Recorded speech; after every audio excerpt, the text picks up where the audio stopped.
Mansky is an attorney, a pro-democracy advocate, and he is the executive director of the Liberty Tree Foundation, a think tank and organizing center. He also is a co-founder and executive committee member of Move to Amend, a coalition of national organizations including Progressive Democrats of America, the National Lawyers Guild, the Green Party, and the Liberty Tree Foundation. Move to Amend is working to amend our Constitution to reverse the Supreme Court ruling, Citizens United versus FEC, that gave First Amendment rights to corporations. Please, let's welcome Ben.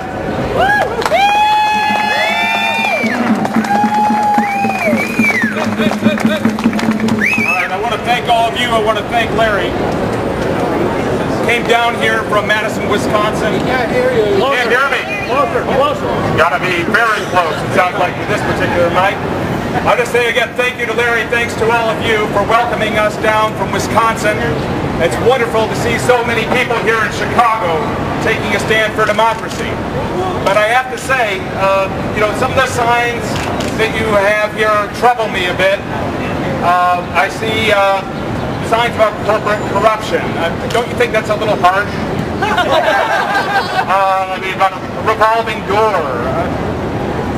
Some of the messaging here is just a little too extreme, don't you think? No!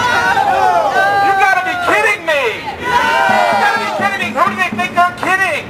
We've seen the revolving door. We have seen administration after administration filled with corporate lobbyists. Democratic administration, Republican administration, generation after generation.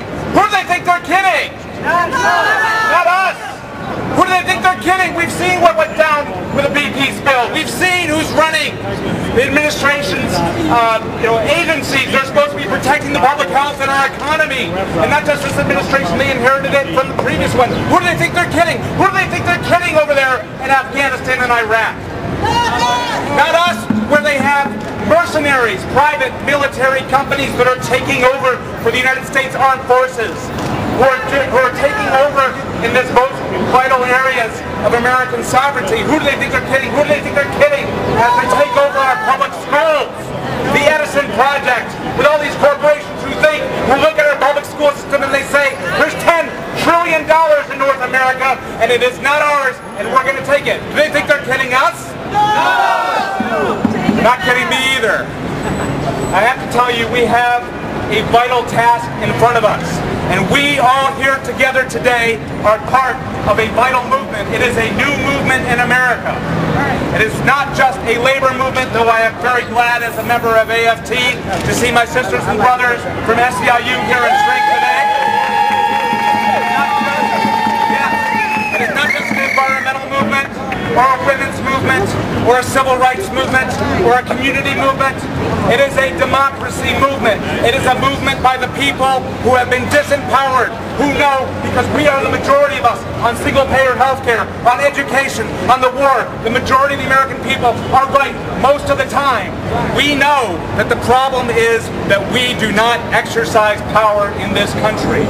So I would say to you, our first task, above and beyond a constitutional amendment campaign, our first task, above and beyond any kind of fair elections legislation, beyond stopping the revolving door between lobbyists and members of Congress and members of the legislatures. Our first task is to build a democracy movement in the United States. That means building it from the bottom up. It means struggling for democracy in our communities. It means struggling for democracy in our schools. It means struggling for democracy in the United States military to bring home the National Guard, which was originally the nation's defense, designed to protect us against imperialism. We need to build this from the bottom up. It's not going to be Washington down. It's going to be from Chicago up. And I really want to thank you for taking that first step. So please give yourself a round of applause today. Thank you.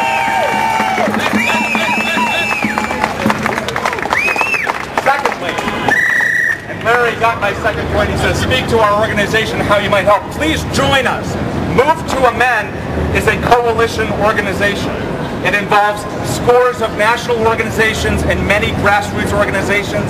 Lisa and I are going back to Madison today. We will be speaking to a Move On rally in Middleton, Wisconsin this evening. Folks like you, we will tell them that we are here with you today. They are involved in this campaign. And what we are working to do is not just to move the principles of amending the Constitution, we fully intend to do it. And let us recognize that it has been done before. When you think about what people were up against at the time of the American Revolution, what they were up against, these farmers, these artisans. I'm not talking about the southern plantation slave owners. I'm talking about the poor farmers of New England who are up against the largest corporation in world history, the East Indies Trading Company. When you think about what they were up against, the might of the British Imperial Army and the Navy. And they did it. They built a new constitution. And some of those states, by the way, gave women the right to vote. They abolished slavery before any court did it. You think about what the abolitionists here in the north and down in the south, where they were facing the hangman's noose and death for merely printing words that said that all people are free, free by birth, that it's their natural right. The very principle of the Constitution of the Revolution in the first place. Those people were up against something brilliantly dangerous, but they took up arms to end slavery. We have it easy compared to them. That's right, and the Bill of Rights. We have a rich history. We are standing on incredible shoulders here in Chicago, where you have the Haymarket Martyrs, where the labor movement has been so strong for so long. You think about the fact that the Supreme Court for so long held that it was a criminal conspiracy to join a labor union. And they went ahead and they fought for the First Amendment right, to expand the First Amendment right, the freedom of association, to form unions and to organize. And more recently, in my own time, my own generation, I'm of Gen X, I'm 36, when we went to Seattle and I saw the courage of my peers, when we shut down the World Trade Organization and Clinton sent the National Guard into the streets and declared martial law. Think about what we were up against at that time. Maybe some of you were here, maybe some of you were there. And now today, when I look at the immigrant rights movement in the United States, and I think about all the millions of women and men and children who have so much to fear and yet have come out in the streets in the millions to stand for democracy, to be counted as people, think about what they are risking. So is it too much to ask that we would amend the Constitution of the United States to say, we the people, not we the corporations? We the people! We the people!